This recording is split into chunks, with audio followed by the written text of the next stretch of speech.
A lot of major computer manufacturers have announced environmental policies and products in the last 12 months. This has been in response to consumer demand for products that have less impact on the environment. A major factor is how much power electronic devices use. A couple of weeks ago, VIA sent me a VIA PC3500 motherboard. It's the latest in their PC1 staple of boards. VIA asked for my input on building a low-powered system based around this board. Just how low could I get the watts running Windows Vista? One of my first challenges was to find a way to measure the power. I eventually found a device called a kilowatt, designed for 120 volts, which is the standard voltage used in the US and some parts of Asia.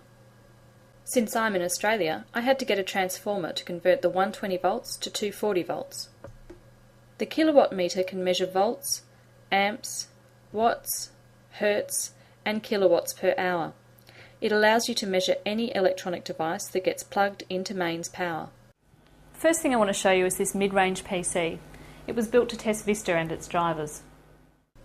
During boot up, it reaches around 225 watts.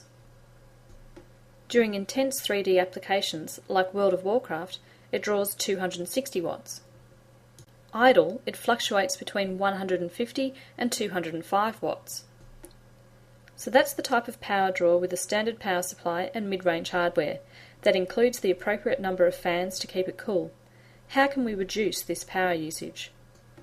The VIA PC3500 comes with integrated network, sound, graphics, and CPU.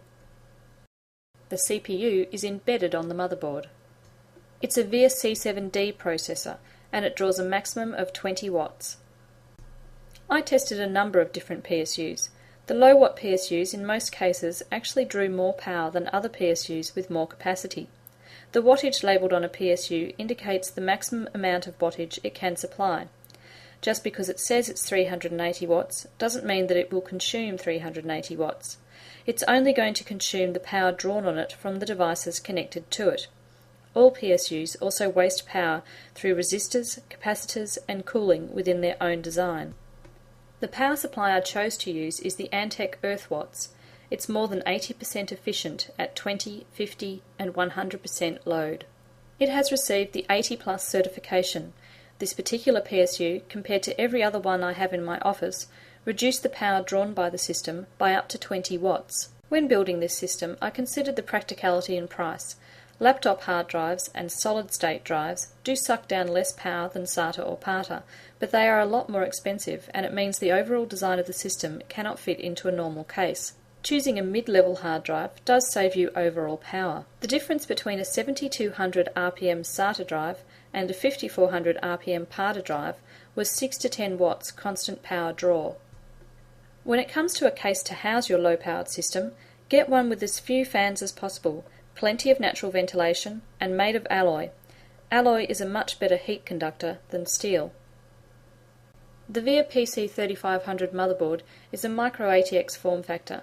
There's a huge variety of budget micro ATX cases. Building a VIA-based sub-60 watt PC is really straightforward. Install the VIA PC3500 motherboard.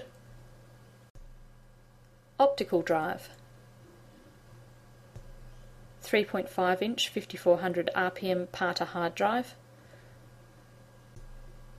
An efficient PSU. 1 gig of RAM. Make the cables neat to assist with airflow. Plug in the mouse, keyboard and monitor. And finally the power. I previously installed Vista on this system when I was testing all of the components out of the case. During my tests, the system has had a maximum power spike of 58 watts during boot up. When it's idle, it sits under 40 watts. The CN896 chipset features VIA Chrome 9 HC integrated graphics, which has received the Windows Vista Basic logo. The graphical interface Aero does not run. The Vista Basic GUI runs instead, and Vista is quick, smooth and responsive.